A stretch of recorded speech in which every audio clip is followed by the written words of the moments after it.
Halo rekan-rekan, kembali lagi dengan saya Sandi Nugroho. Dan kali ini saya akan membahas buku Visual in Learning Design by Royce Kimon and Spencer Yamada. Belum perkenalannya. Ya, saya Sandi Nugroho, mahasiswa offering A23 dengan NIM 2301 2160 3629. Dan kali ini saya akan mereview bukunya. Oke, kita langsung masuk saja ya kepada alasan kenapa sih kok saya pilih buku ini untuk direview. Oke, dari materi yang ada pada buku ini, saya memilih buku ini karena di era informasi yang serba cepat sekarang, paduan pengantar dengan kegiatan pembelajaran itu semakin penting, terutama untuk beberapa alasan seperti menurunkan hambatan awal. Memasuki bidang topik baru biasanya terasa sangat menakutkan dan membingungkan. Makanya kita perlu paduan untuk menyediakan peta yang jelas pada topik yang kompleks. Kemudian kegiatan pembelajaran yang terstruktur membantu peserta bisa berlatih dan menerapkan konsep-konsep dasar dan lebih menguasai pembelajaran. Kemudian meningkatkan pemahaman dan retensi. Kombinasi bacaan dengan praktik aktif melalui kegiatan pembelajaran dapat meningkatkan pemahaman dan retensi informasi. Kegiatan pembelajaran juga dapat membantu peserta menghubungkan teori dengan praktik, menguji pemahaman mereka, dan mengidentifikasi area yang dibutuhkan perbaikan. Kemudian mendukung belajar mandiri dan kolaborasi. Paduan pengantar memberikan sumber daya mandiri yang memungkinkan peserta untuk belajar sesuai dengan kecepatan gaya belajar mereka sendiri. Lalu pembelajaran dapat diadaptasi untuk melakukan secara individu atau kelompok.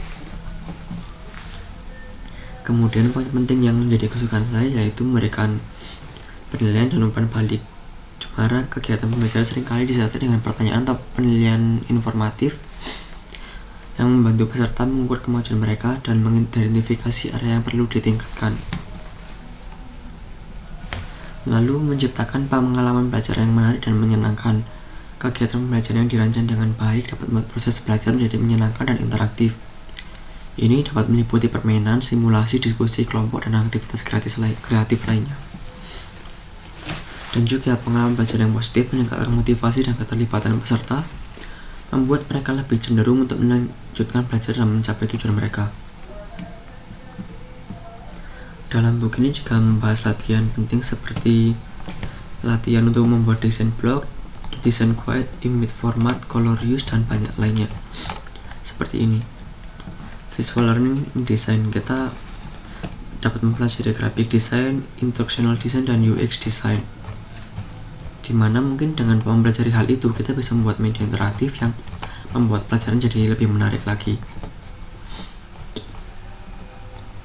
Oke, di sini kita juga mungkin belajar mulai dari awal basic, yaitu Visual Beauty in Learning Design, dimana mungkin di sini kita akan mempelajari mulai dari fundamental desain yang akan membuat kita bisa lebih baik membuat desainnya.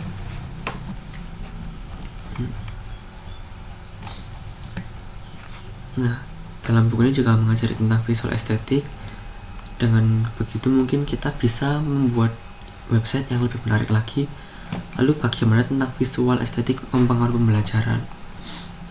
Tentunya akan sangat mempengaruhi karena itu mempengaruhi motivasi belajar siswa.